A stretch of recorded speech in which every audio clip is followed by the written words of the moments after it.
It could still be deadly. Just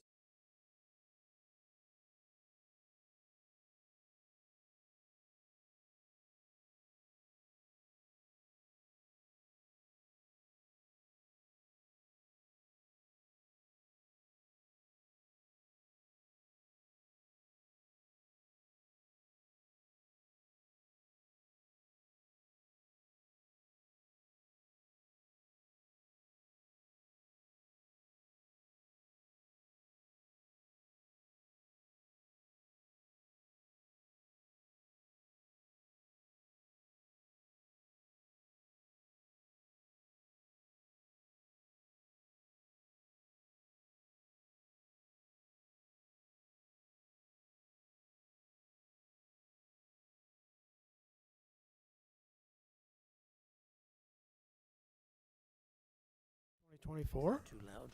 My name is Vern Crow, and I am the chairperson of the commission. The commission is a citizen body appointed by the city council. The commission is empowered to make final decisions on certain matters, with those being appealable to the city council.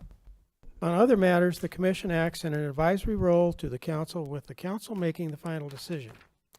You will have an opportunity to address the commission during the public hearing portion of the meeting. Your testimony is appreciated and encouraged. The commission acts from a written agenda. You will need to fill out a yellow speaker card and give it to the city staff if you wish to speak on an item. Copies of the agenda and the speaker cards are located on the table just outside the main door to these chambers. At this time, please be sure to silence your cell phones. There are 7 members appointed to the Planning Commission, and at this time, I will ask commissioners to introduce themselves and state the district they are representing. Starting from my far right. John Crow, Mayoral District. Tom Cole, Barrel District. Edwin Nyberg, Choya District. Martin Novakowski, Yucca District. John Gears, Ocotillo District. Brian Hooper, Suoro District. And again, I'm Vern Crow, representing Cactus. Let the record show that all members of the Planning Commission are present this evening. The Planning Commission receives staff assistance and guidance from the Planning Division and the City Attorney's Office. Now on to the approval of the minutes. Do I hear a motion to approve the minutes of August 22nd, 2024 Planning Commission workshop and regular meeting? So moved. Do I hear a second? Second. Okay, I have a motion and a second to approve the minutes of August 22nd, 2024 Planning Commission workshop and regular meeting. All those in favor say aye. Aye. Aye. Opposed? Motion carries. Ms. Perry, are there any withdrawals or continuances? Good evening, Chairperson Crow and Commissioners. There are none this evening. Thank you, ma'am. As there are none, let's move on to the public hearing items. Is there anyone here that wishes to speak on an item that is not on the agenda? Thank you. The purpose of the public hearing is to provide interested parties an opportunity to present testimony for the Commission's consideration. We will follow the same procedures for each item, and those will be: I will call the application number and the name of the applicant. Staff will present their reports and answer questions from the Commission. The applicant will be given the opportunity to make a presentation and answer questions from the Commission. Other persons who wish to testify will be asked to do so and answer questions from the Commission. The applicant will have an opportunity for closing comments. Staff will be asked for any final comments on the application and procedural guidance if needed. I will then close the public hearing and ask for a motion prior to further discussion from the Commission. If you wish to speak on an item, you will need to state your name and address for the record. Please be brief and to the point and avoid repetition. I reserve the right to limit the length of your testimony. All exhibits shown to the Commission become part of the permanent record and must be submitted for the file. And since we don't have any speakers, let me just for the record say that large groups should designate a spokesperson. Applause or other disruptions which delay the hearing will not be tolerated. Now, we have 6 public hearing items this evening. Our first agenda item is case number CUP 22-08. Ms. Castaneda will present the case. Good afternoon, Commissioner Crowe and commissioners. Today's request, and I'm sorry, it's not on the screen.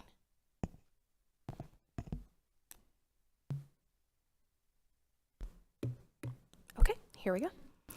Okay, so for today's request is for the conditional use permit for Morrison Cool Pools, application number 2208. Today's request is for the Planning Commission to review the approval of the conditional use permit to allow home occupation class 2 in the SR30 PRD zoning district. This property is located on the southeast corner of Paradise Lane and 53rd Avenue, approximately 7.2 miles northeast of City Hall.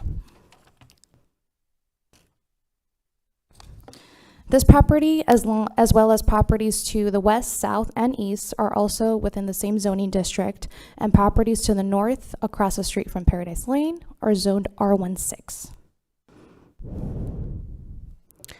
As you can see, this property has a single-family home, which is located along the north side, and the proposed business to be operated on this property will be oriented towards the southern end of the property. And I'll go into more detail in the next slide. So for this property, there has been an existing pool business that has been operating for 7 years. Given that for businesses that operate within a residential property, there's certain criteria which either classify them as a class 1 or class 2 home-based occupation. But given that the proposal would include having employees visit the site, this would classify this business as a class 2, which requires approval of a conditional use permit, which is why we are here now. So this property is approximately 35,000 square feet, with a main residential building that's along the north side and an accessory building. For the business, about 12,000 square feet of the rear property is going to be improved to allow for 14 vehicle parking spaces, 7 which will have work vehicles that will be parked overnight for the business. There will be a total of 16 employees, 2 of which will be the property owners. There are 2 types of employees. The property owners will complete the more office clerical work on site and will be on site during business hours, which were 6 a.m. to 6 p.m. The other 14 employees will be technicians and repairmen. The new parking area will be accessed by a manual RV gate to the rear of the property, and I will show in the next slide just to visually show how this property will function. So the technicians and repairmen will have arrival times and departure times that will be staggered, in which they will not be on site for more than 1 hour within the morning arrival and the afternoon departure times. For the arrivals, they'll be on site to either pick up any paperwork related to the work services, equipment to service the pools, and or park the personal vehicles, as some of them will be parking on site to use the work trucks that will be parked there overnight. For the departures, only employees that would be parking their personal vehicles in the morning would be coming back to the property in order to drop off the work truck to be left overnight. In addition to the parking area, half of the existing accessory building that's in the rear will also be utilized for the business, and this will be the office space that will be utilized by the 2 property owners. The operating hours for the technicians start at 5:30 up to 6 p.m., but the actual business hours are from 6 to 6 p.m., and it will be weekday, Monday through Friday. The applicant has met all of their public involvement requirements. During the notification, there were 2 individuals that were involved in the neighborhood meeting. They expressed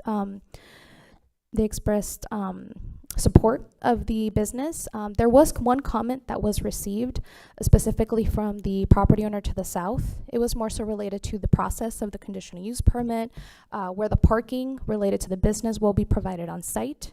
as well as will there be any additional materials being stored on the property. And the applicant was able to answer all of the questions. And beyond that, there were no other correspondence received by staff or the applicant during that time. Just to kind of visually show how this business will operate, the existing residence is on the right side of the screen. It's a little more of a muted gray, just to kind of give context, and north is facing to the right.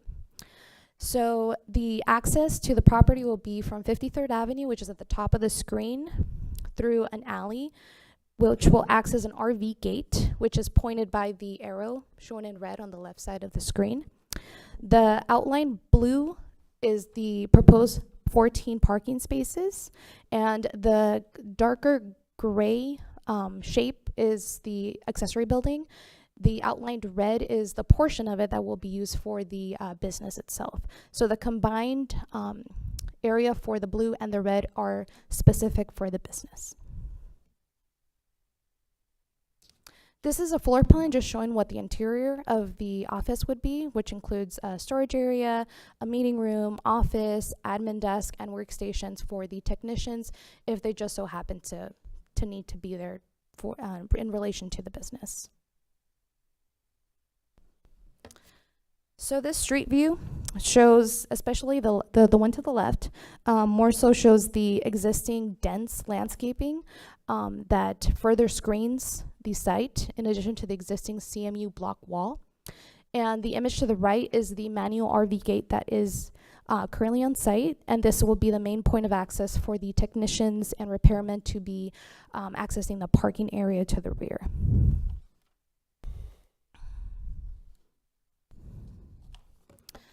So the following are findings and staff's analysis for the conditional use permit.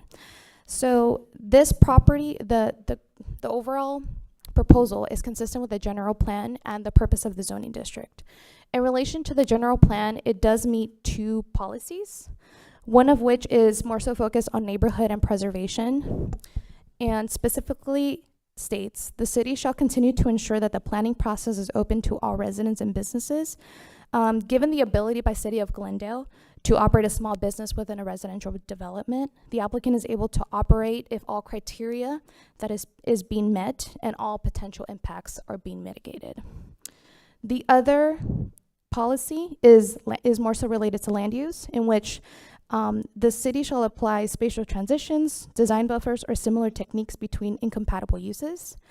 As the proposal is to conduct a commercial business on a residential property that is completely surrounded by residential, mitigation measures have been applied so that it does not alter the residential nature of this area.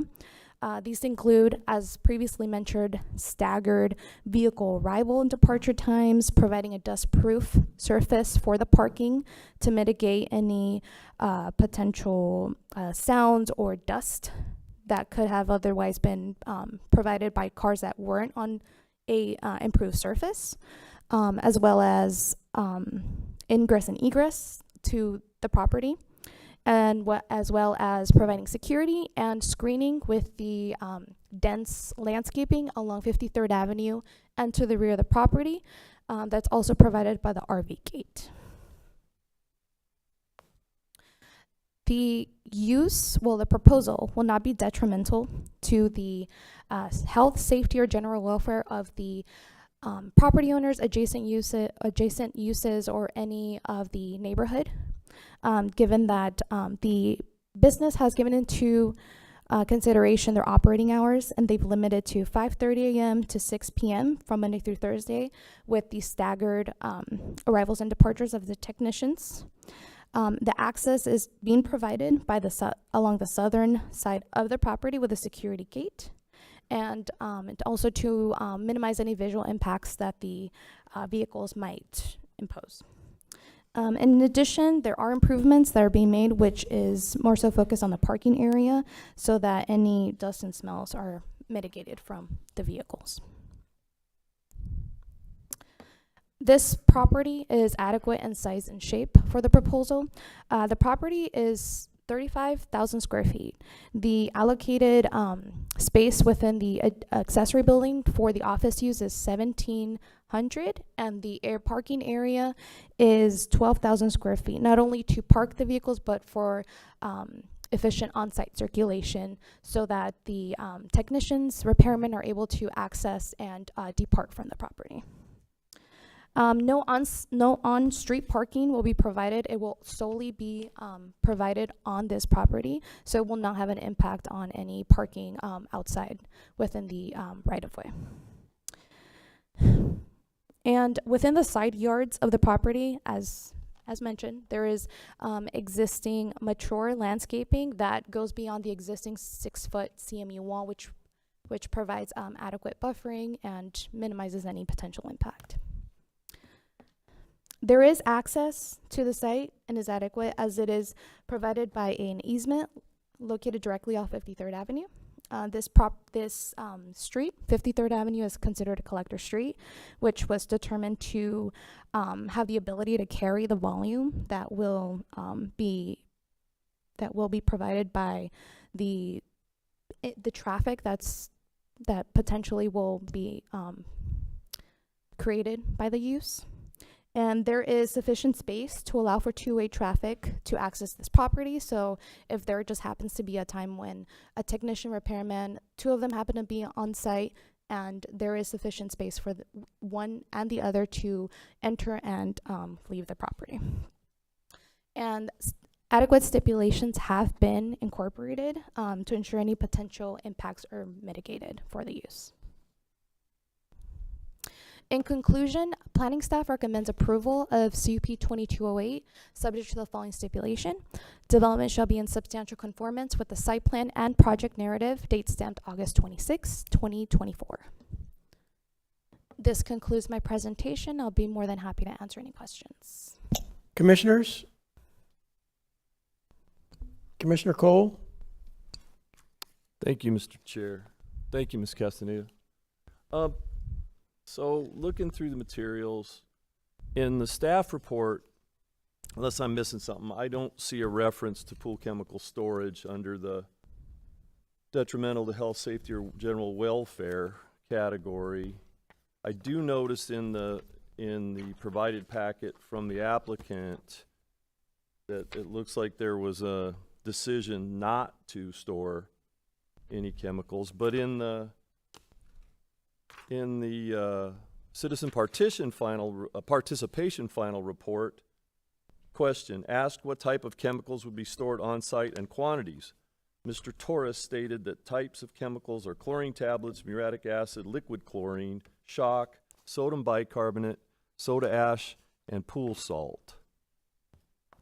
Are there going to be chemicals on the site or not? I do have a question. Are you referring to answers that Mr. Torres provided during the neighborhood meeting? Correct. So this neighborhood meeting was done before the decision was made to remove the chemicals from the property, so that there won't be any storage of chemicals, pool chemicals, on the property anymore. Okay. Yeah, just for future reference, when the applicant refers to a third party consultant regarding the safety of chemical storage, it'd be great to see that report from that third party attached to the applicant materials. But I appreciate your clarification on the timeline. And I'm operating under the assumption that there will not be any pool chemicals on site. That is correct. Thank you. Thank you. Commissioner Nowakowski? And a role of the commission is to, in approving a CUP, is to determine any negative impact to the surrounding neighborhood. This property has 7 years of history operating at the site, correct? Yes. Has there been any, to your knowledge, has there been any complaints about traffic or noise? To my knowledge, no. I would defer to the applicant, but I've only been involved during the notification if there were anything that was expressed during that time. But throughout the 7 years, I would ask the applicant. Thank you. Mr. Chairman, Commissioner Nyberg? looking at the information I'm showing, or I see information about the neighborhood meeting in November of 2022. And then in our documents tonight, we do have a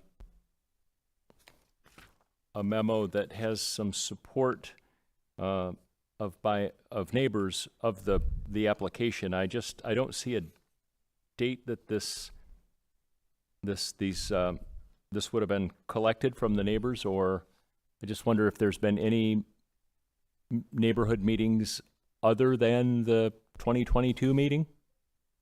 There was no other meeting conducted beyond November 2022. Are you referring to the memo that was included with the support? There was a memo included tonight that does have the signatures on the back, correct? I don't Yes. see a date on that when the signatures would have been collected. I just wondered if the signatures were more recent than the 2022 meeting. Yes, this was provided today, and if a date is not provided, I'll defer to the applicant on when these were actually signed. A clarification wasn't provided. Okay. Thank you. Commissioners? Thank you, Ms. Castaneda.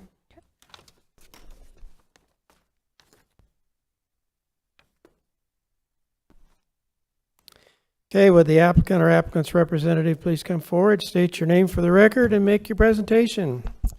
Thank you very much. Well, why don't we start with the questions? Let's get those cleared. Yes, for your record, my name is Taylor Earl with the law firm of Earl & Curley, 3101 North Central Avenue. The signatures that are on the support petition were collected yesterday. So that answers that question. I can confirm that the reason the report was not included is because we ultimately decided to just remove the chemicals that were part of that ongoing discussion. So that would include things like the chlorine, the muriatic acid, things that were inert like the soda ash or the sodium. Those they're not part of the hazardous materials. So those would be continued. Staff, as we worked with the fire staff, said that could be okay, but the things like the acid and the chlorine were the things that we needed to remove. And so while we felt that we were okay with the report, we thought we were doing it in good faith, that it was still going to be safe. It just got to be something that staff couldn't support, and so the applicant made the agreement to just go ahead and remove that from the proposal. And so the technicians will simply go to the distributor to pick those items up rather than pick them up on site. I think that is it by way of questions. Oh, and then Mr. Nowakowski. So we are unaware of any noise complaints that have ever come from this use. Traffic complaints, also unaware, but I will say that there were parking complaints in that had people parking on the street, and that was the primary concern. And so that's now been remedied by having people park on the site.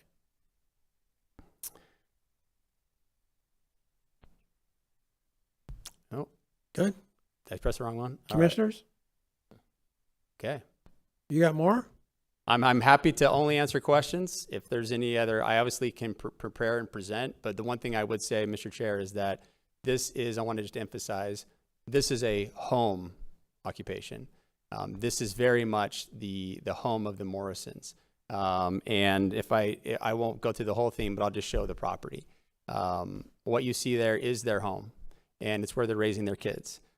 There's one element that's a little hard to see on my screen, but on yours maybe, where it's outlined in yellow. That's a little bit of a rendering because they're in the process of redoing the property. We did get a phone call from a woman from the neighborhood that said that she was happy with the investment that had been made in this property since they had lived there.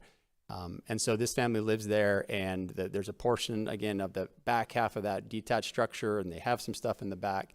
But the benefit of this is that we're allowing people to be able to raise their families from home. They can go into that detached structure. They can do their office work. We don't believe there's any negative impact. And the support that we've received from nearby community members, we believe, really supports that finding. Commissioner Crowe? Sure. Mr. Earl, he's been conducting business there for 6 years. What triggered the CUP? Yeah, good question. In fact, that's one of my early slides, so I will jump to that because we can get to it quickly. All right, so these were the two things. So they really had two violations that triggered. The first one was cars parking on the street. There was a concern about that. Apparently there's school buses that go up and down this, and there was a concern. Notwithstanding it's a fairly wide street, that still having cars parked on both sides was originally, there were two things that flagged the violation. So one was cars on the street, and that's been remedied by them parking. The second one, and there's the location, And then the second ones, there were some extra sheds in the backyard, and that's been remedied by those sheds being removed. The actual business itself was never the subject of a violation, but as they came in and were discussing with staff, staff said, well, actually, you need a CUP for this. And so that's when our office got involved. Thank you. Commissioners? Mr. Earl, thank you. Thank you.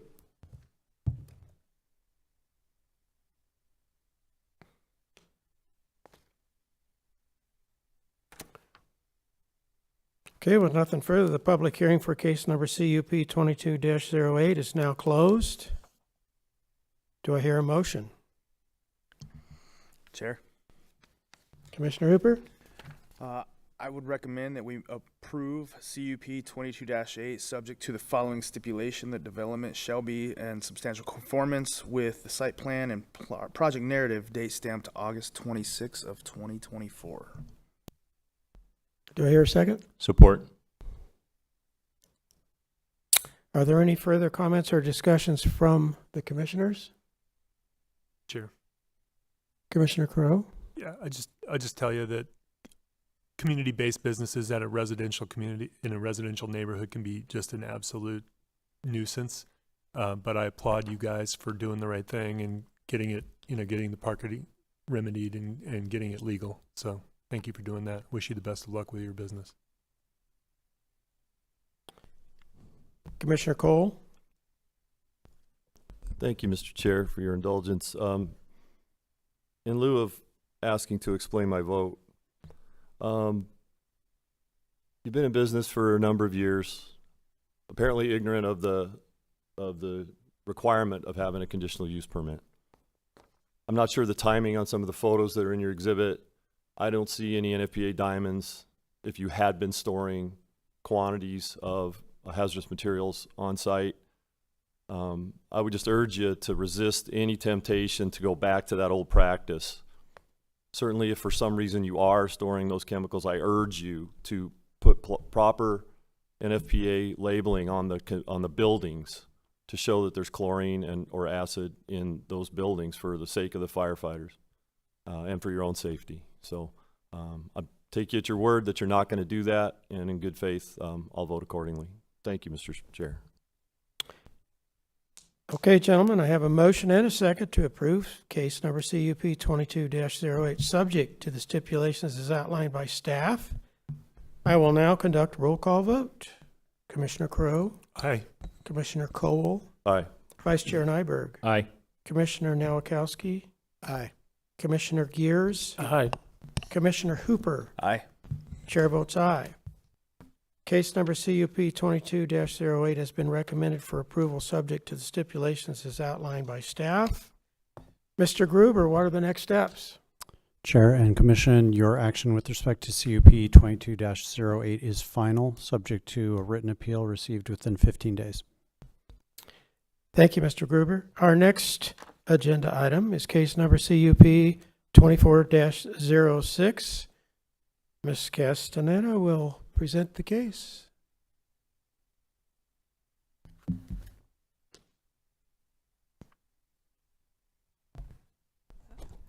A lot shorter. Hello again. Okay, so I'm here to present the conditional use permit application for the Foundry Hot Yoga and Fitness Studio, CUP 2406. Okay. Tonight's request is for the Planning Commission to consider approval of a conditional use permit to allow a health and fitness center in the C2 General Commercial Zoning District. This property is located on the northwest corner of 59th Avenue and Utopia Road, which is approximately 8.7 miles north of City Hall. Per the zoning map, this property is zoned C2 as well as abutting properties to the north. There is single family to the west, multifamily residential zoning, R4 to the south, and a PAD zone designation to the east across 59th Avenue. This property is a developed shopping center, the Citadel, and it is directly abutting multifamily to the north and south, single family to the west, and the development to the east, which is Zone PAD, is the Midwestern University. Some project details. The business is proposing to occupy Suite C121 within the Citadel Center. The suite itself is approximately 2,700 square feet.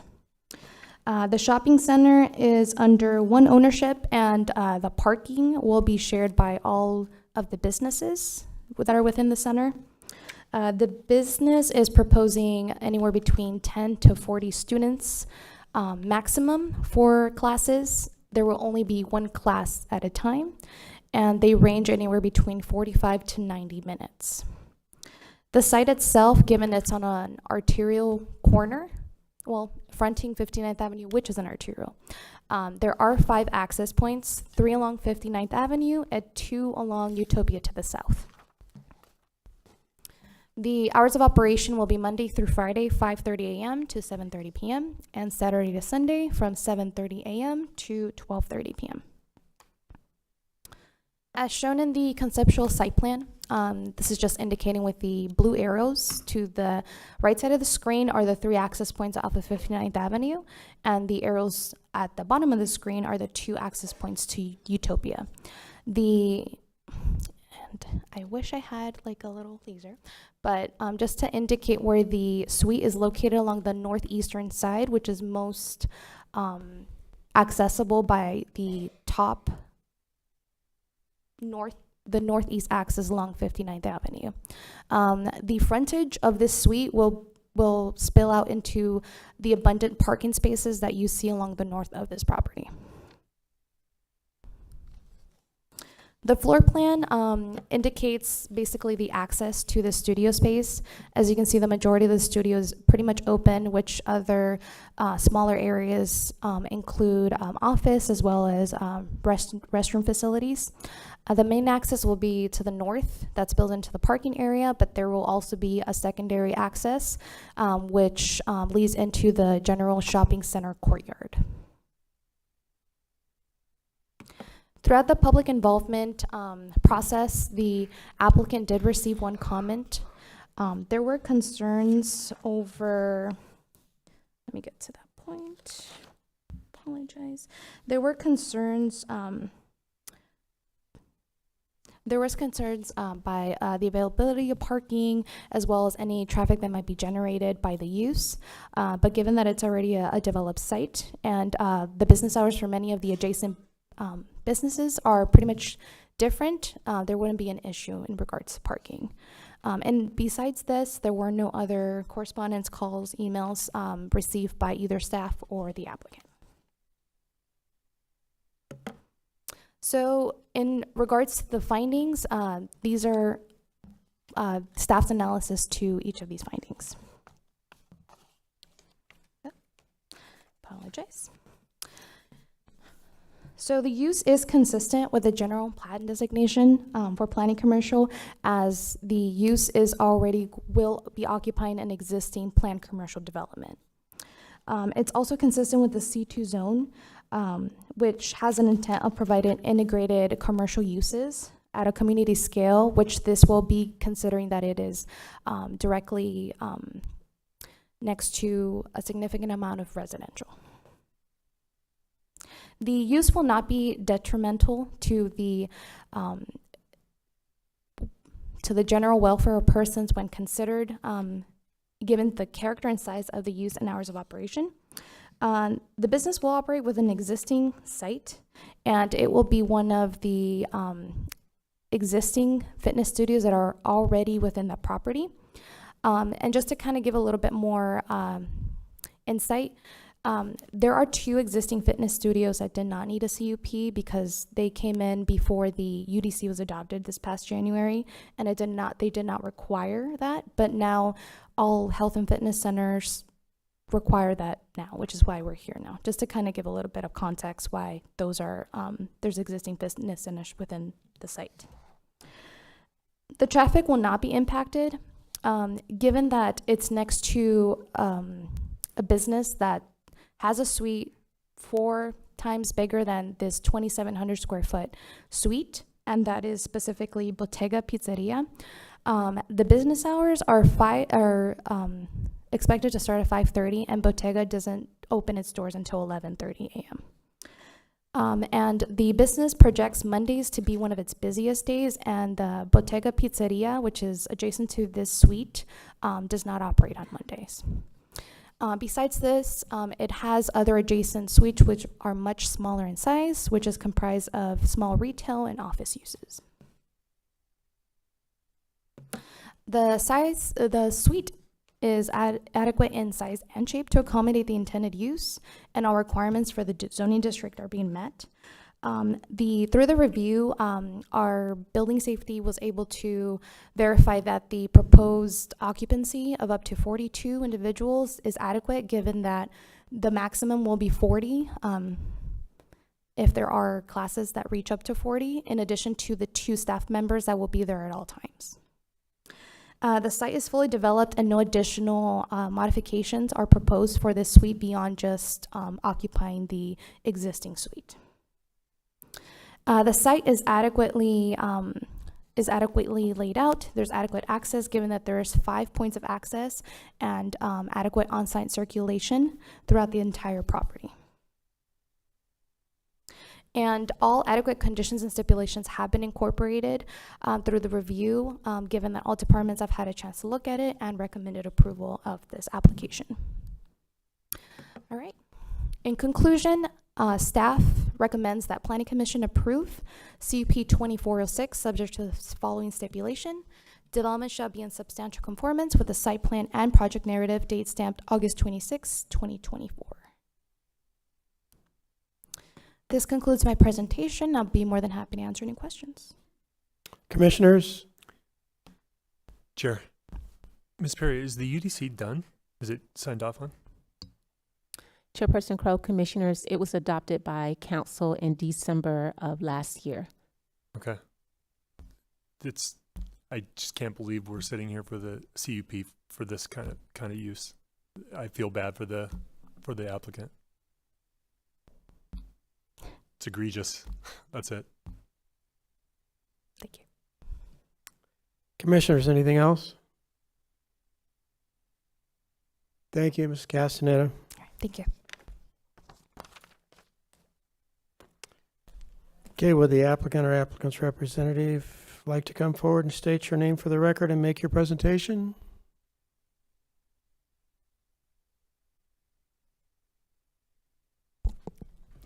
Hello, good evening. My name is Julie Valenzuela. I am the applicant and also the co-owner of the Foundry Yoga at Arrowhead Ranch. My name is Blythe Nordstrom. I am the co-owner as well. We do not have a slide presentation prepared. We are happy to entertain any questions, and thank you, Councilman, for acknowledging and what you said. Greatly appreciated. Commissioners?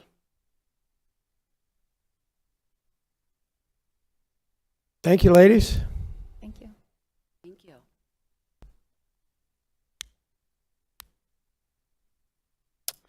Commissioners, anything further? No, Chair, it bothers me so much that a C2 zoning requires a CUP for what you guys are trying to do in your business that I'm just going to say one more time that I think that UDC needs to be changed, and for the record, I hope it gets done. Okay, I don't have any speaker cards. Is there anybody in the audience by any chance that would like to speak on this agenda item? Okay, the public hearing for case number CUP 24-06 is now closed. Do I hear a motion? Mr. Chair, Commissioner Cole. I move to approve CUP 24-06 per the findings and subject to the stipulation contained in the staff report. Do I hear a second? Second. Any further comments or discussion from the commissioners? Okay, hearing none, I have a motion and a second to approve case number CUP 24-06, subject to the stipulations as outlined by the staff. I will now conduct a roll call vote. Commissioner Crowe, Aye. Commissioner Cole, Aye. Vice Chair Nyberg, Aye. Commissioner Nowakowski, Aye. Commissioner Gears, Aye. Commissioner Hooper. Aye. Chair votes aye. Case number 24-06 has been recommended for approval, subject to the stipulations as outlined by staff. Mr. Gruber, what is the next step? Chair and Commission, your recommendation of CUP 24-06 is final, subject to a written appeal received within 15 days. Thank you, Mr. Gruber. Our next agenda item is case number CUP 24-07. Ms. Schwinner will present the case.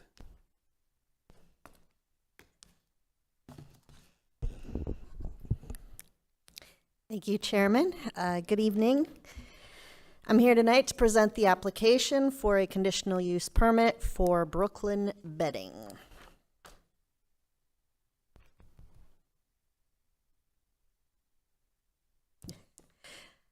This request specifically concerns the processing of chemicals in the M2 Heavy Industrial Zoning District.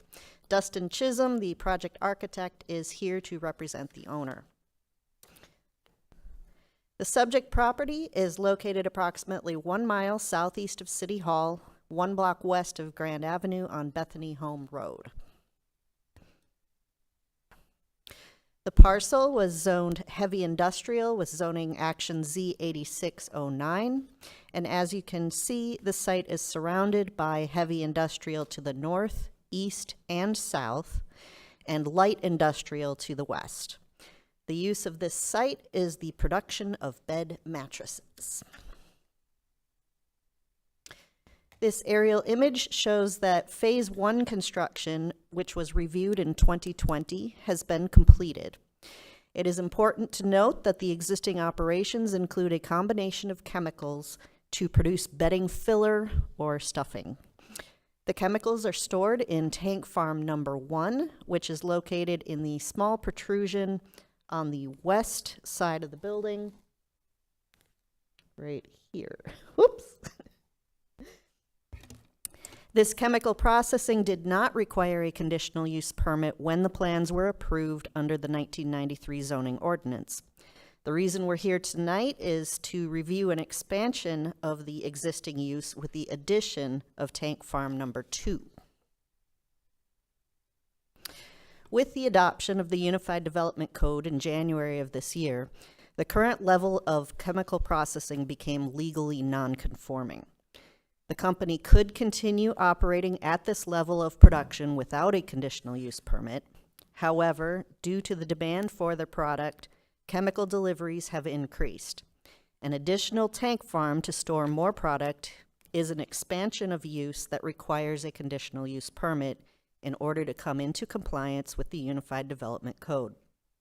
The owner-operator does not expect a change in hours of operation, and there are minimal proposed changes to internal circulation and drainage on site. The applicant has completed the required public notification for this project. Only one concern was raised as a result of these actions, but the objection was rescinded when the caller was made aware of the fact it is an expansion of a currently approved use rather than new chemical production.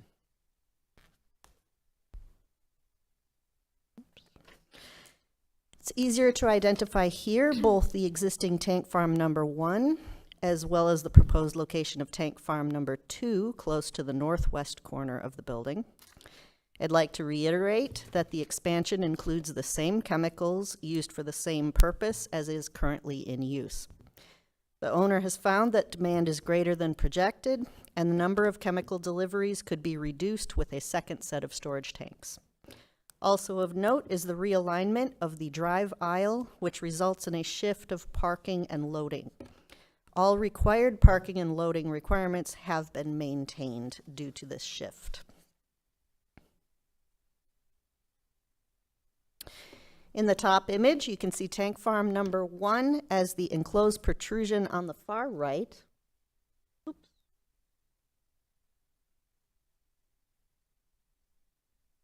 It's back here. The proposed expansion will also be enclosed to match the existing design. The bottom image was included for you to see the existing site wall along Bethany Home here, and the vegetation that is intended to screen on-site operations.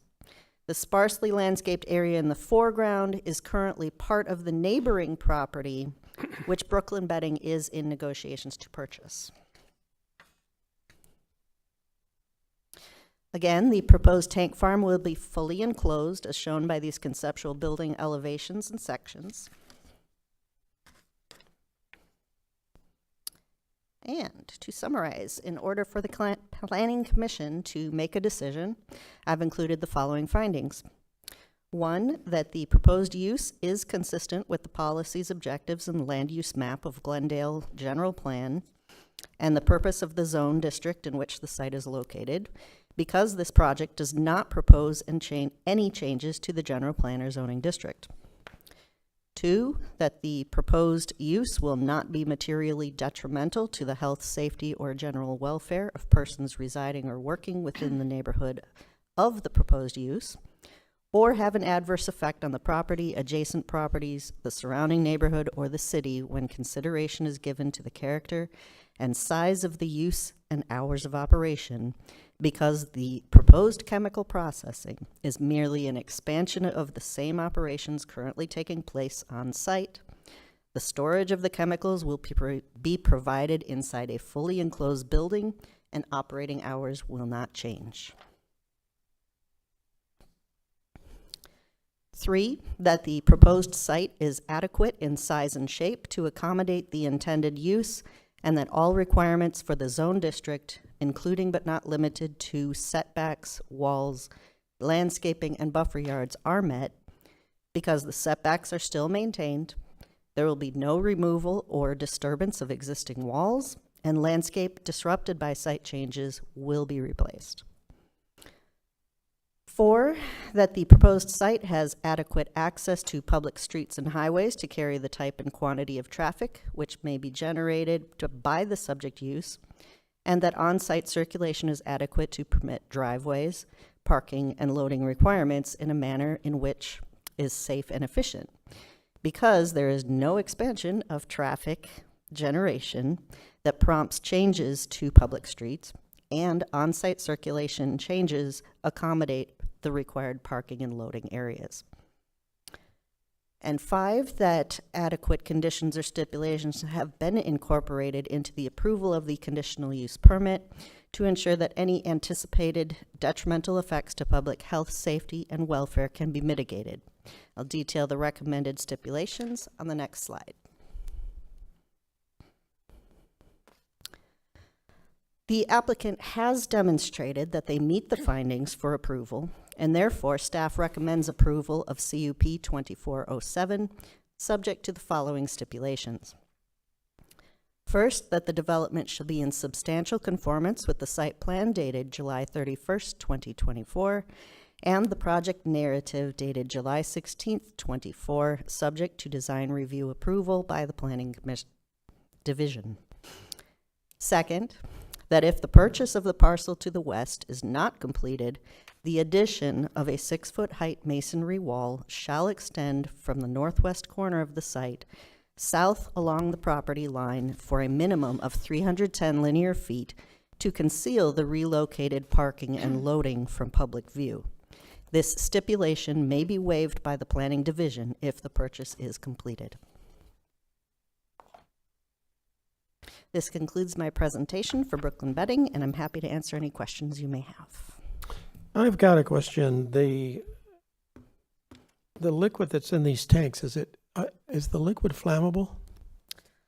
I will defer to the client on that question. Okay. Commissioner Cole? Thank you, Mr. Chair. Thank you for your presentation. I know you mentioned it, and I just can't find it in here, but the original permitting for this use did not require a conditional use permit. They're grandfathered in under the old code? Correct. when the original designs occurred, the site was already zoned M2 heavy industrial, and under the 1993 zoning ordinance, a CUP was not required for the chemical use. Thank you. That'll lead to a question for the applicant. I appreciate your help. Commissioners, anything else? Thank you, Ms. Schwimmer. Okay. Will the applicant or applicant's representative please come forward, state your name for the record, and make your presentation?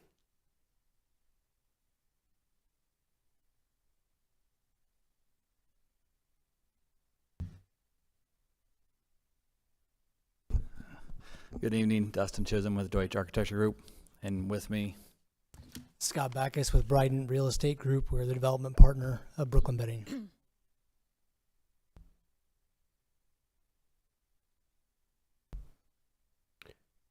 Mr. Chisholm, is the liquid flammable?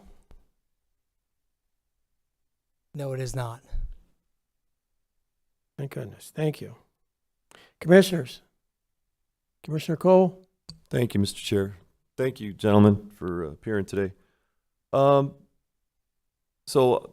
through the materials, there is no mention of chemical names, and there may be a good reason for that, maybe proprietary formulas, but of big concern to communities are these perfluorooctane chemicals. PFAS is a common acronym for, or shortened abbreviation, and it just seems to me we're in a situation where a 1993 regulation grandfathered you in for the use, and the premise here is that it's just an extension of an already approved use.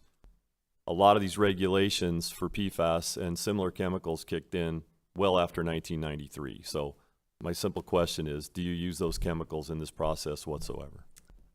My name is Rose Ark, and I acquired the Maricopa County air quality permit for the use of MDI, TDI, and polyol. Those are the chemicals that are being used. 2 tanks are, one is a polyol, or we have 6 that are polyols. One is a TDI, one is an MDI. It all comes through closed loop system, all scrubbed, and we meet all the requirements. We're inspected quarterly by the county. They make surprise visits, come by and see what we're doing. So they're very well aware of everything that we're doing. This tank farm is really just going to be for storage. So right now we're just constantly filling our current tanks because they're going into our extruder to pour the foam. These tanks will be a closed welded system of pipe just going into the actual tank farm that feeds into the extruder. So it's just really a storage of the chemicals, and it'll reduce this constant having to fill all the time. Everything is metered by computer and controlled by computer. Ma'am, could you state your name for the record, please? I'm sorry? State your name for the record, please. Oh, yes, Rosalie Ark, A-R-C-K. Thank you. I appreciate the information, Ms. Ark. Again, background information like that, like the fact that you've been permitted by the county, air quality would be helpful information. So I appreciate that. Thank you. Commissioner Gears?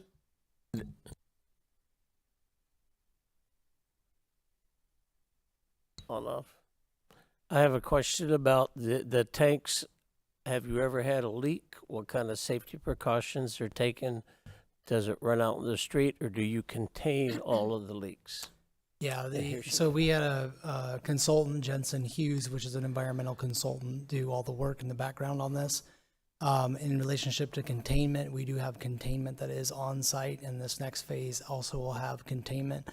There's actuated doors that come up that will contain all the, if the tanks were to ever empty, it all will be contained within the walls.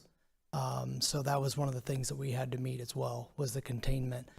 In addition to that, the fire department is also well aware of all the chemicals that are stored on site, and they come on site and and have toured the facility as well, so they're very well aware of what's there. Thank you. I have one more question. And there's no spills. Yeah, no spills. So the wall, you're anticipating buying the property next to you? Will that be completed soon, or are you going to build the wall first and tear it down if you have to? This is still under negotiation, so we're not sure if we're going to be buying that. That's why there's a contingency on the Okay. wall of whether we do buy it or don't buy it. Either way, we'll have to screen that somehow to So make sure we're in you will compliance. build the wall first, then immediately, once approved? It would be a part of the construction, Okay. yes. Mhm. Thank you. Yes. And it's being added. We've asked Dustin to add I it. can't hear you. Get to.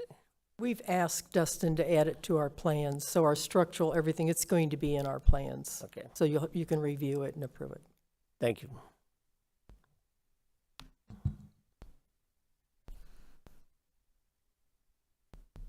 That's it. Thank you so much for your presentation. So I do not have any speaker cards. Are there any members in the audience that would like to speak on this item?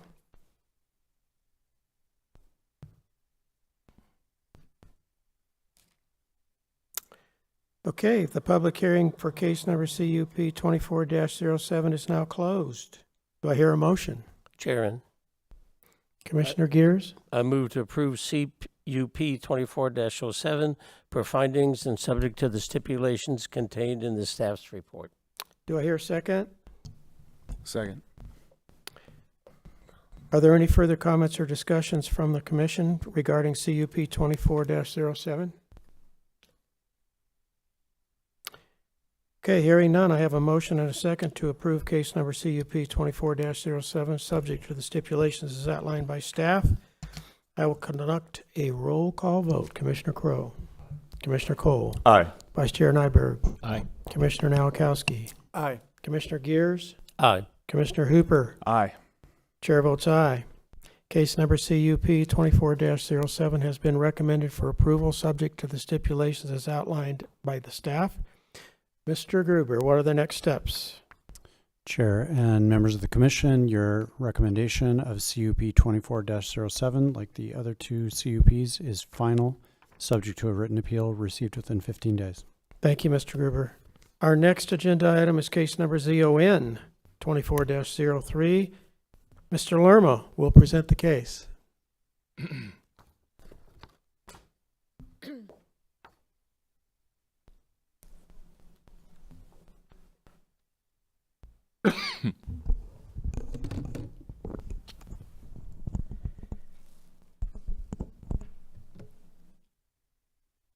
Good evening, Mr. Chair, members of the commission. Before you have a request, this is a rezoning request to rezone the property from RR 45, rural residential 45, to planned area development. The site is located on the southeast corner of Alsop Avenue and Ocotillo Road. The site is approximately 12.5 miles west of City Hall. Property is currently within the county. Property is zoned RU 43, rural 1 acre per dwelling unit. There is a concurrent application. The property is also has a request to be annexed into the municipal limits. Once the property is annexed into municipal limits, it'll receive a like zoning of RR 45. Property has a land use designation of Luke compatible land uses as well. Here's an area of the subject property. Again, the property is 9 acres in size. Historically, it's been used as a single-family residence and for agriculture purposes. Property to the north is already incorporated into city limits. It is identified as Crow 303, planned area development. The same could be said for the property to the east. Properties directly south are still in the county, and they are being used for residential purposes, and there is also a truck parking area directly south of the subject property. And to the west is the West 303 crossing planned area development. Here is an aerial depicting the subject property is highlighted in yellow, and then the area highlighted in blue as part of the Crow 303 planned area development. The intent of the zoning action is to incorporate this 9 additional acres into the existing Crow 303 PAD. The area in blue, currently already incorporated within the city limits, was annexed into city limits in January 2022, and received a planned area development zoning classification January 25th, 2022. With approval of the planned area development, there was 9 stipulations included as part of this zoning action.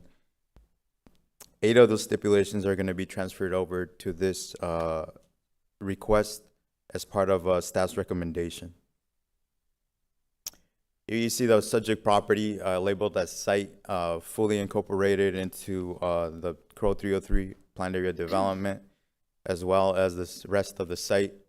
The intent for this 9-acre site is to be used for truck parking for the overall industrial complex. Citizens outreach process has been completed. Applicant had a neighborhood meeting, conducted a neighborhood meeting May 29th, 2024. There were 2 attendees at said meeting. Those that attended had concerns about the overall industrial development within that site, understanding that land uses are fastly transitioning over to industrial types of uses. Besides that, staff has not received any type of communication apart from those 2 comments at the neighborhood meeting. Staff has concluded the review of this application and has made the following conclusions. Application is solely to, or the request is solely to extend the boundary area of the Crow 303 planned area development. By incorporating these 9 additional acres, the total development site of this industrial project will be 155 acres.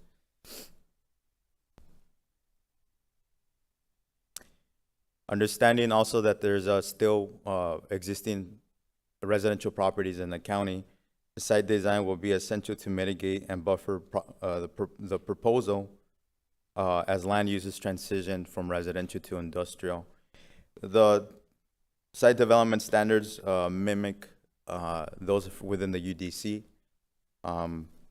Once the site is developed, the property owner is going to be required to install an 8-foot wall adjacent to those single-family residential properties to the south, and will have to install a 15-foot landscaping buffer with 1 screen tree per every 25 lineal feet of area.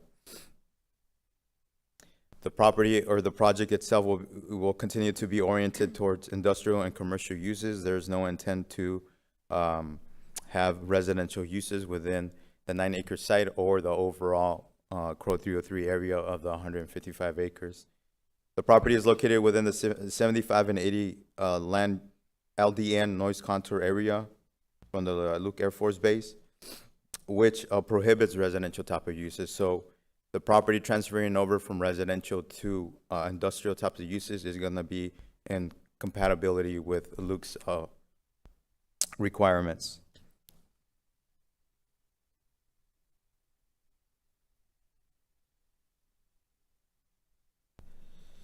The PAD amendment also encourages greater innovation. This will be achieved by increasing the parking area, increases access to Alsop Avenue, and providing additional site connectivity to the west and southwest of the industrial complex. Site development will continue to support a change in land use patterns in this real section of the planned area along the Loop 303 corridor and a Luke Air Force Base. Adequate utilities exist. Adequate utilities do exist within this area. The property is currently within the Adam Mutual Water Company water service area, and sewer will be provided by EPCOR. Outside improvements along Alsop Avenue will need to be coordinated with Maricopa County and Maricopa County Department of Transportation.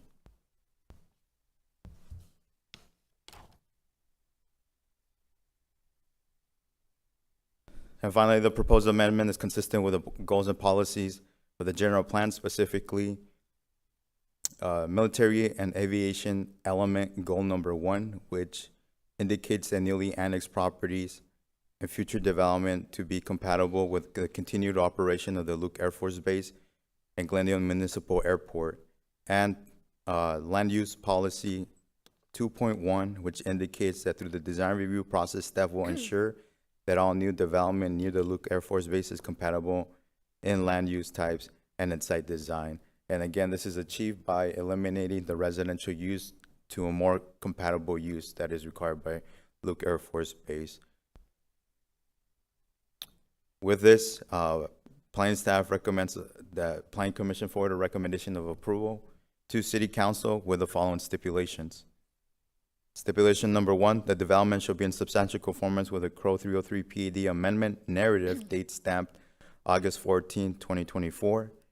Stipulation number 2, off-site improvements along Alsop Avenue shall be coordinated with Maricopa County and Maricopa County Department of Transportation. Stipulation number 3, due to the proximity to Luke Air Force Base, FAA obstruction evaluation airport airspace analysis will be required prior to approval of any building permit. Stipulation number 4, the development shall place overhead power lines along Glendale Avenue underground. Stipulation number 5, the developer will need to coordinate with CubeSat Glendale on possible shared access of the private drives that will be constructed in the rear in Reams Road alignment south of Glendale Avenue. Stipulation number 6, access along Glendale Avenue shall be aligned with Bickman industrial access points. Stipulation number 7, the development will be required to work with the appropriate water companies to extend a water distribution main in Alsop Avenue and Glendale Avenue to the south end of the project. The main should be able to supply fire hydrants along Alsop Avenue with a required flow per the fire code. The line should also be sized to provide domestic and fire flow requirements to CRO 303 in addition to future development south of CRO 303. Stipulation number 8, access shall continue to be provided to the state and federal government Luke Air Force Base through the easement located along east property boundaries adjacent to Luke Air Force Base as recorded in Maricopa County Recorder's Docket 3643, page 267. Stipulation number 9, the design of the intersection at Reams Road and Glendale Avenue shall be coordinated with the Bickman Industrial Project to the north and CubeSat Glendale Project to the east. Stipulation number 10, digital billboards or signs with electrical display shall not be allowed. And stipulation number 11, any development standards not mentioned in the PED shall conform to the City of Glendale's Unified Development Code for M1 zoning districts. Mr. Chair, members of the Commission, this concludes my presentation. Thank you, Mr. Lerma. Let's go to stipulation number 5. The developer will need to coordinate with the cubes at Glendale on possible shared access of the private drive that will be constructed in the Reams Road alignment south of Glendale Avenue. If that doesn't go through, it's not going to affect anything, is it? So this is one of the stipulations as indicated at the beginning of the presentation, that the original stipulations for the CRO 303 would be transferred over to this project. This is one of the stipulations. When, based on the fact that development isn't, for the CRO 303 isn't there yet along Glendale Avenue, once the project, that area of the CRO 303 gets built, then at that point, traffic will take a second look at it and determine if the stipulation is still required.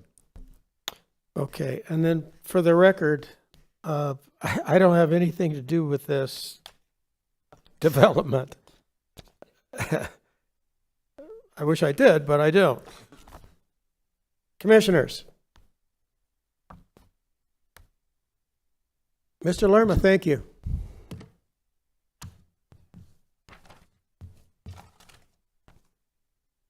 Will the applicant or applicant's representative please come forward, state your name for the record, and make your presentation.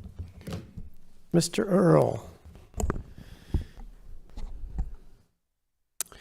For your record, Taylor Earl and Curley, 3101 North Central Avenue. I just have a few slides here. I think this is pretty straightforward. This is the small portion of the request. So we basically, put in our site plan for this project in the overall to give it the context. So we are just having a small portion that's being added in. And one of the history points on this is that this parcel there was a hope that we could get it in the original PAD, but at the time it wasn't quite acquired. And so since that time it's been acquired and is now coming in hopefully to the PAD through also the annexation process. So zooming in on that, again, this is the only property in question. I know that at the neighborhood meeting, and we have one of the residents here who may wish to speak, there was concern about the project, and as we tried to help clarify that we were just adding in the small portion, which again at this point is being used for trailer parking. We are at the point with the rest of the project that we are effectively through the design review process and subject to simply getting this portion added in. We can then proceed forward. So we've done quite a bit of work on the rest of the project up to this point. Again, this is conceptual rendering of what that project could look like. And again, it's being folded into the PAD with what's on there in terms of the deviations and there's justifications that were there originally part of that. So again, we think it's minor in terms of this. I think it's overall positive that we're adding in additional parking, which will make the site more marketable, which is obviously a positive for us, but also for Glendale. And with that, happy to answer any questions. Thank you, Mr. Earl. Commissioners? Thank you, sir. So I don't have any speaker cards. Are there any members of the audience that would like to speak? Okay, hearing none. The public hearing for case numbers. Oh, yes, ma'am. I'm sorry. I missed you. Okay, my Did name you fill is out Laura a speaker Curtis. card? Did you fill out a speaker card? I'm sorry? Did you fill out a speaker card? No, I did not. I didn't know I had to. Well, yes. Go ahead and state your name, but when you're done, if you could fill out a speaker card and give it to this lady right over here. Okay, that's fine. Thank you. My name is Laura Curtis. I live at 7202 North Alsop Avenue. It is Litchfield Park still. It's part of unincorporated Maricopa County. Myself, my neighbors, who I speak for some of, resent, and I use the word resent, Glendale snapping up all the property around us, creating a small residential community that I'm living in. We're surrounded by industrial parks. We're being hindered by truck traffic. I have had to drive out of my way when I was working until just recently, for miles to get to a road that I could get through, to get to a job because of all the road construction, because of all the trucks that were coming onto our roads. I don't want truck traffic on my street. I don't need truck traffic on my street. Alsop Avenue runs for exactly 2 miles from Northern to Bethany home. There's no reason for trucks to be on it. There's a lot of people that still ride horses in the area. That's why we moved there, so that we could have our mini farms. 25 to 30 years ago, I don't know if some of you were on the commission then, Glendale tried to annex us. We said no, no, no, no, no. I still say no, no, no, no, no. And I resent Glendale taking up all the land around me and building these heat islands, because that's what they're doing. All this was farmland. It used to be 10 to 20 degrees cooler when I drove home from work. Now it's just as hot as Phoenix because all these concrete buildings are going up, surrounding me. A lot of them are still not being used. I drive past them often. They're not occupied, but we're putting up more. Let's keep building, and let's keep creating more heat. We're increasing the road size, which is also creating more heat. You're decreasing my property value. I know I haven't got a chance in the world of saying no and having anything done about it because we're the poor people. I don't have millions of dollars. But I just want to voice my opinion. I don't like this. I don't appreciate it. And please, God, until I die, do not annex my land. Well, that's not what we do here. But thank you very much for your for your comments, ma'am. And if you could fill out a card and give it to this young lady, thank you very much.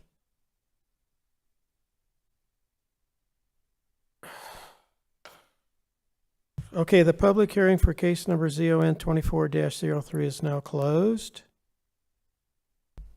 Do I hear a motion? Mr. Chair, Commissioner Nowakowski?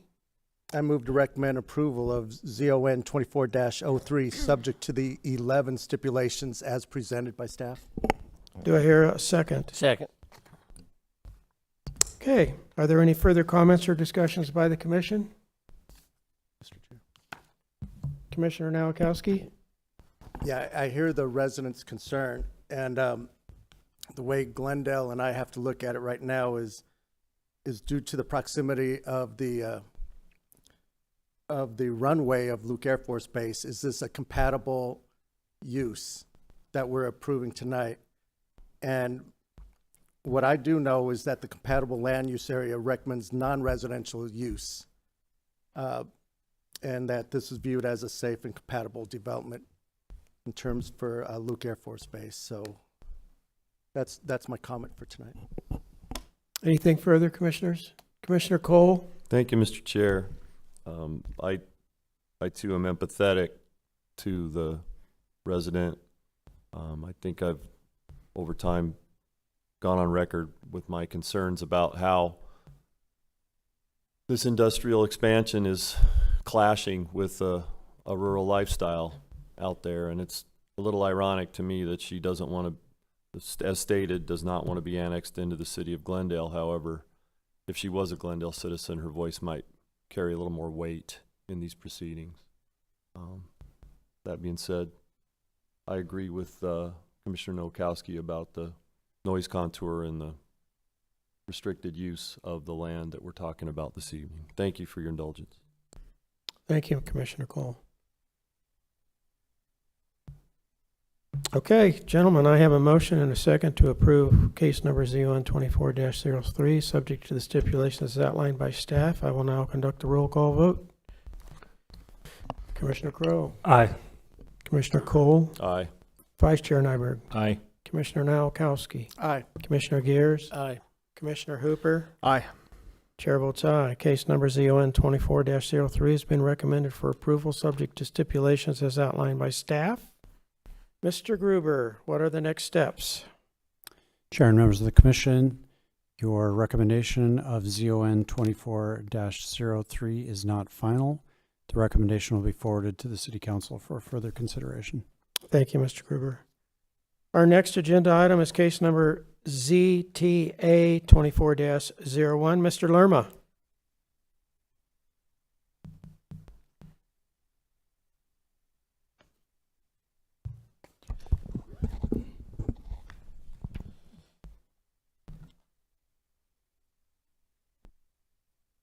Mr. Chair, members of the commission, this is an item that was brought before you as part of a workshop session item, and staff is bringing it before you for the public hearing portion of it.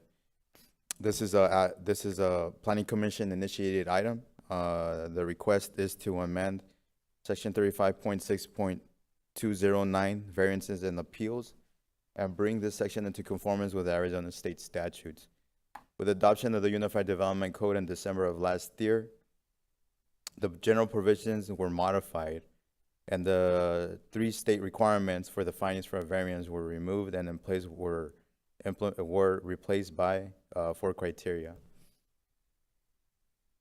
So this request is to remove the general provisions of the variance and the variance criteria, and in place replace it with the purpose and the findings of the variances, along with the guidelines for not granting a variance and application processes. With adoption of the new language within this section of the code, the UDC will be in line with Arizona revised state statutes.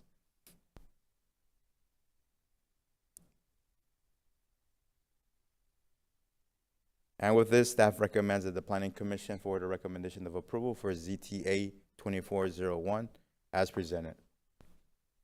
Mr. Chair, members of the commission, this concludes my presentation. Commissioners, I do remember this, but does anybody have any further questions? Thank you, Mr. Lerma.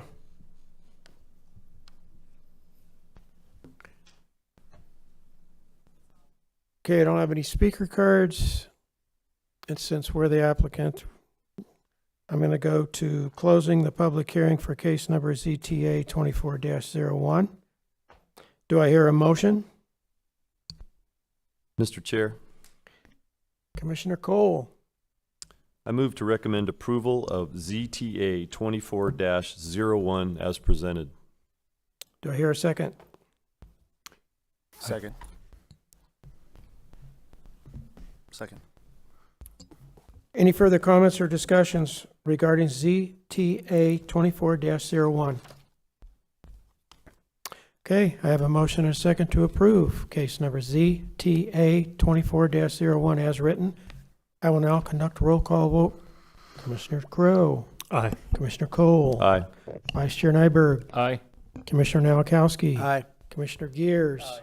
Commissioner Hooper. Aye. Chair votes aye. Case number ZTA 24-01 has been recommended for approval as written. Mr. Gruber, what are the next steps? Chair and Commission, your recommendation of ZTA 24-01 is not final. Your recommendation will be forwarded to the City Council for further consideration. Thank you, Mr. Gruber. Okay, our next agenda item is case number ZTA 24-02. Ms. Perry will present the case. Thank you, Chairperson Crowe and Commissioners. Like so, this item was brought before the Commission at a workshop. So the application is via the Planning Commission. So just to give context to this request this evening, if you have a code, a city code, that is in conflict with the UDC, then the more restrictive regulation would apply. So I'll give context for that, for the reason why I'm before you this evening. So the purpose for this request is to align enforcement of all city codes enforced by code compliance with the same enforcement action by either civil and or criminal penalties. The current UDC language requires criminal prosecution only, which is the basis for the text amendment. So I'll give an example. A code inspector goes out and cite a property for high weeds in the front yard. If the property owner does not address that citation, then the way the UDC is written, because it's the most restrictive one, then that would require the Code Compliance Division or Department to issue a criminal citation for prosecution. So to give a little context of what that looks like, a criminal prosecution has to be proof beyond a reasonable doubt. The penalties is a fine anywhere from $100 to $2,500 and up to 6 months in jail. And it also requires the process in court to be presented by a city prosecutor. Whereas, in this particular example I'm giving with the landscaping, if staff could issue a civil infraction, that would be based on the a penalties of $20 to $300 in a fine, and then the process in court would be representation by code inspector. Staff did complete the citizen participation process. We received no input of support or opposition to the request, and with that, I'll be happy to answer any questions you may have. Commissioners, Commissioner Gear. Make sure my button's up. When will this take effect? Chairperson Crowe, Commissioners, the next step is to present this before City Council for a final vote, and then it would go into effect 30 days. Okay, thank you. Because we just got something in the water bill talking about codes and violations, kind of the same thing, only you have like 3 chances. So this is different, and then you'll send the new notification out to the neighbors in a couple months. Chairperson Crowe, Commissioners, that's for repeat offenders. So it's slightly different than what I'm presenting before you this evening. Okay, thank you. Commissioner Hooper? So with the example that you're giving, we're really going to take time away from our justice system to gum up the works with weed violations?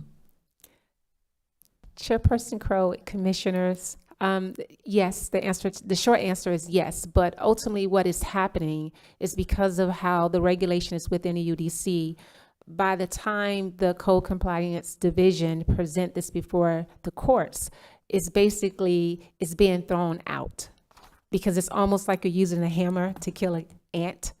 And so the notion is either we need to correct the UDC so that we can actually go through the proper channels to have property owners to comply, which is mainly a civil citation if necessary. I understand that. What happens when Glendale's city property is out of compliance? Who gets the fine there? I mean, that's just a proposed question that would come up, you know.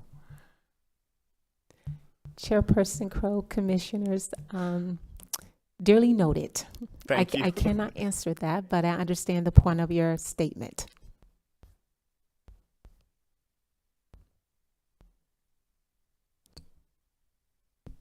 Mr. Chair. Commissioner Cole? Thanks, sir. So the current language is Class 1 misdemeanor. We're adding the civil penalty layered on top of as an option. Is that correct? Chairperson Crow, commissioners, yes. The 1, 2, 3, 4, 5. The 5 words that's in red is what we're adding to provide the option for the civil. Thank you.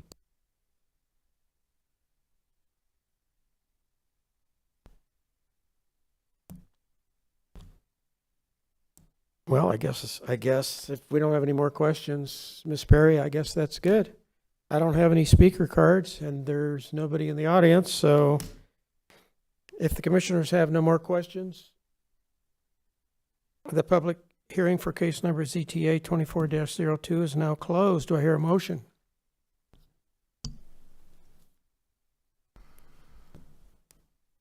Gentlemen? I'll make a motion. I move to recommend approval of ZTA 24-02 as presented. Support. Okay, I have a motion and a second to approve case number ZTA 24-02 as written. I will now conduct a roll call vote. Commissioner Crow? Aye. Commissioner Cole? Aye. Commissioner Nyberg? Aye. Commissioner Nowakowski? Aye. Commissioner Gears? Aye. Commissioner Hooper? Aye. Chair votes aye.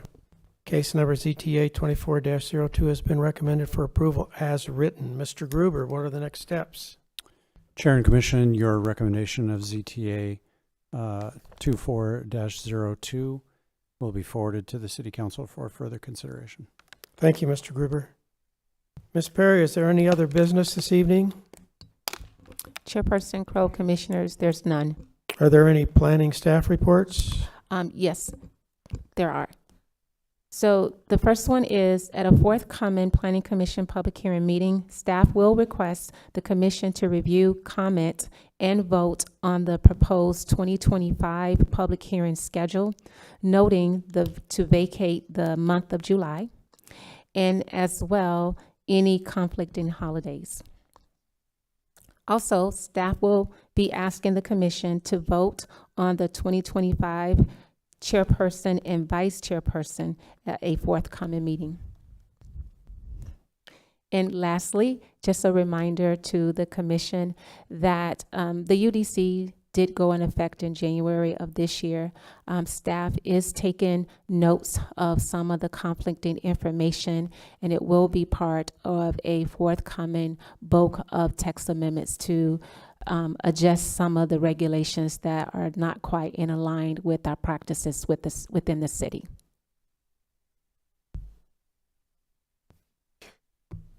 Sure. Commissioner Crow. Can we address the one that we saw tonight in CUP 2406? Chairperson Crow, commissioners, yes, that is noted as one that we want to go back and look at. Thank you.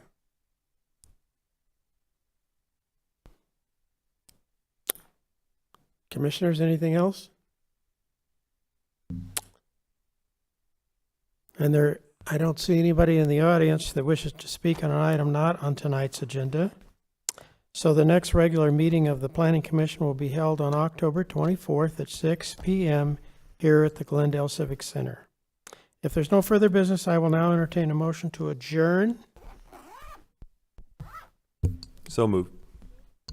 Do I hear a second? I have a motion and a second to adjourn. All those in favor say aye. Aye. We are adjourned.